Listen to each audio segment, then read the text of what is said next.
So today is the day after the day after. Yesterday I pretty much just hid in my workshop and did all the workshop-y things. Kind of unfortunately and fortunately all at the same time, I am done with all the work that I have for the week, because my work kind of goes by like, here, do all this stuff. And so I usually, whether it takes me 40 hours or 50 hours, I try and get everything done that I'm given. So, finished a little bit early this week. Well, I say early, but I got my 40 hours in, or on track for that. So I don't have anything to do this weekend, or any paycheck job to do this weekend. So I decided to come out here and thought I'd get sweaty pulling weeds, because since the problem that we had, I don't know, on one hand I want to be like, it was totally a catastrophe, because if you go look at my voice, like, it scared the living daylights out of me. And I probably should preface that with, so I saw the flash, like I saw it blow up. And then when you hear all the stuff hit and continue to hit, then your first instinct is that the tree is coming down, or my first instinct was the tree is coming down and it was going to smash the camper. And I have humans in my camper. So I yelled at everybody. I'm like, get your asses out of bed. Hurry up, get up. Like, let's figure out what's going on. I don't want anybody trapped in a damn camper. So that's kind of where I was at. I called my husband, told him that he needed to turn around. He had just left for work. He needed to turn around, come home. My mom watched the video and she's like, I don't think I've ever heard you panic like that. It was a panic. But the surge from the blast knocked out not all of our power, but it fried a couple of our power things. So one of the things it fried, of course, air conditioning. And it's only like gonna be 85 or 90 degrees today in the great state of Tennessee, which is super duper warm. And of course today it doesn't seem like there's much of a breeze. We'll cut that one then. So the boys, they went to get some stuff and it wasn't enough. They needed to go get more stuff. And so the nearest place to get stuff is typically, oh shucks, I pulled this guy up while I was pulling weeds. So I need to get this guy out. This is super fun one-handed. Bad guy, good guy. And he needs to go back in there. And then we will water him in. I'll show you the system next, because we're working on the system. All of this is bad guy. Bindweed is taking over. And I hate it. And it's really not just as easy as pulling it, because it's one of those like, pull it and it will just sprout more. So they have to go clear to Murfreesboro, which is 45 minutes away. Now today I think they found the one part closer, but that's where they had to go get the other parts yesterday. So this happened Thursday. Friday they got some parts. It wasn't enough. They tried to fix it last night and then it wasn't. We didn't have all of our shit. So back in to find a camping store that has the parts. The problem is, they change campers designs and products every couple of years. And so most of that stuff you have to order. And so I would love to go in and just sit in the camper and do a bunch of YouTube stuff today. But I also cannot, because the other thing that it did was it knocked out our Starlink. I don't know if the whole Starlink is busted, but the power cord blew up. So I have to order a new power cord, and that alone is $110 just for the power cord. And since today is now Saturday, probably won't get to me until Wednesday. Thankfully, most of my business is not online, and I can deal without that for a wee bit. Anyway, so I thought I could either sit inside and sweat, or I could sit outside and sweat. So put on my work pants, and I gotta tell you, oh, that might be That might be lemongrass. I should probably pull that. I wear scrubs. I wear scrub bottoms. Got all the nice pockets, and they're usually fairly inexpensive at Walmart, or you can find them used online. But those are my like outside garden work gear, just scrub bottoms. They've got lots of pockets. Anyway, we're working on the system. These guys were even very nice this morning. That's what goes to show you just in an hour or so of the heat in here. And I'm gonna guess we had a thermometer somewhere. I'm gonna guess it's over 100 in here easily. But the tape is flying everywhere. Seal tape. Oh. Uh-oh. Usually that pulls. So what's happened is it's still running, the system is still running on just gravity feed. And one, I don't think there's enough of a slope from this end to this end for gravity fed, because you can see those are nice and happy, and these guys are very sad. So I think we're gonna probably up the slope just a little bit, and then these also, after a while, these little connections here, the black connectors get a little fragile in the sun. And this system has been together, I think we bought it in 2014, so it's been together for 11 years.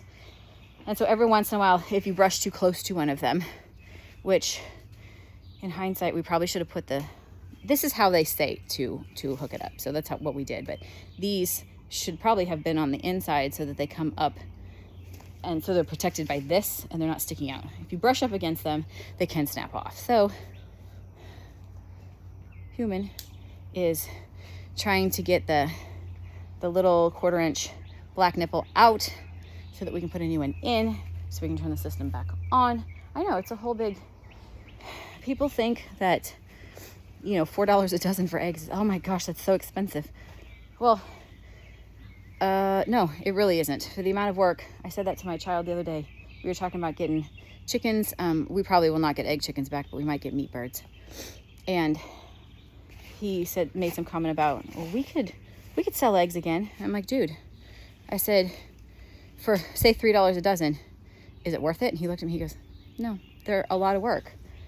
And everybody wants to, you know, romanticize the homestead. And that's a lot of what Joe Salatin was talking about. He's like, everybody has this happy, hippy dippy version of what the homestead is, and how it's just going to be, you know, you're just going to sit in the backyard and sip iced tea and watch your cows.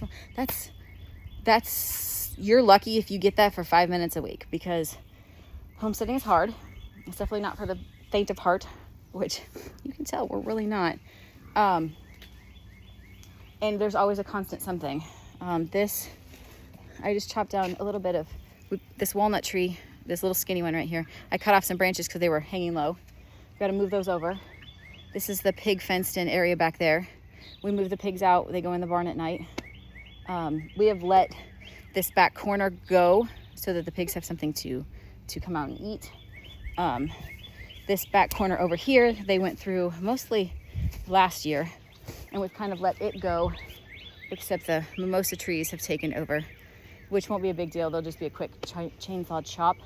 I'm gonna guess that guy, this tall guy right here, is probably another walnut.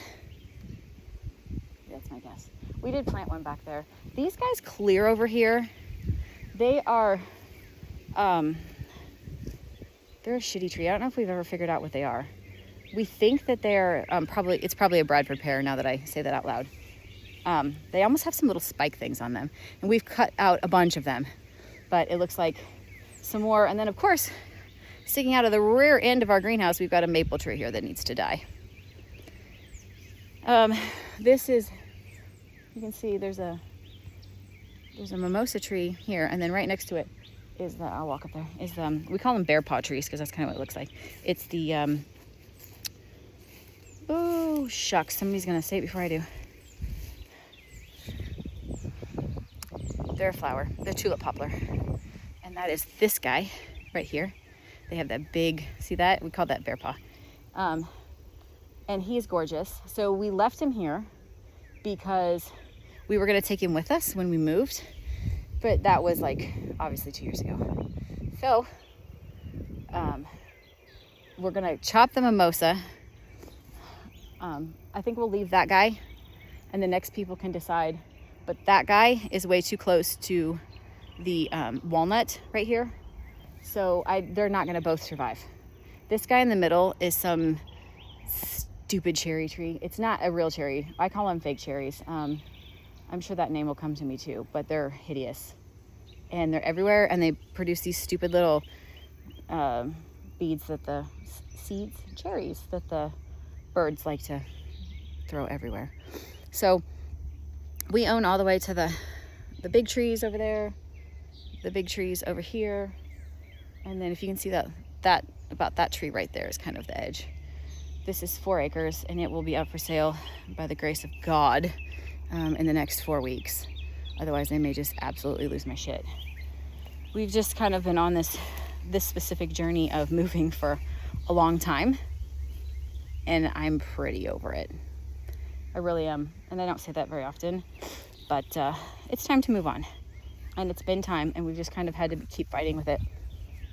We thought we were done with whatever we needed for the electricity, and we aren't. The electrical dude says, yeah, you could do it this way, but if you put the pole over here instead of over here, it'll be one less pole, which cuts down. They're $1,300 a pole, so one less pole, and it'll be less wires, because otherwise, if they do it the way we're talking about it, or the way we thought, they were gonna have to put a bunch of guide wires, like tie downs, into our yard, and I would really rather not. And he's like, you don't have to do any of that if you just put the pole here instead. I love it when people are kind enough to not say, oh yeah, we just want your $2,600. So we still have to pay for a pole because you get 2 here for free. But one pole's that's not so bad. I say it's not so bad because $1,300 in the grand scheme of life isn't really that much money. Yet I don't have it because I also just had to put tires on my truck, fix the dash, which it's not completely fixed yet, which is weird. And now we have to fix a camper. There's 2 there's 2 very good sized holes in the roof. So the insurance adjuster, I'm guessing, is coming Monday, which my husband will have to be home for since I work on Mondays. And that is our life. This is also, do my little PSA, why you should do what Dave Ramsey suggests and keep a minimum of $1,000 in the bank. We typically have that just for such oh shits, except that we literally just had some oh shits. We needed to go to Iowa to see my mom, and we needed good tires to do it. It's almost 700-mile trip. So tires were required, and I drive for work. I drive, I don't know, it's a 150-mile round trip, I think, 140 miles. And so I am not getting stuck like on the interstate or on some back roads, because a lot of times I drive back roads without, with a blown tire. And on that thing, I'm not changing it myself because my truck is huge. That's how I roll. So the good, bad, and ugly of, having a nice big truck is you also have to have nice big tires. So then I tackled this corner earlier, got it all weeded out, and now I'm going to tackle this corner. The greenhouse being weed free is not a necessity, because obviously we're leaving the greenhouse here, but we also can't let it take over, and I needed something to do. So there's this. I think I'm going to try and plant sweet potatoes. I might wait until later tonight until it's dark. They've been out here kind of in the shady sun, so they'll be fine. But I do need to go plant sweet potatoes in the herb garden, and just keeping everything alive until we have to move. And that's going to be a chore, because just everything in here is going to take 17 trips across town. And it's not like it's really, really far. It's probably 10 miles. I've got a friend who we can probably rent a trailer from, or we can rent one from Tractor Supply or something.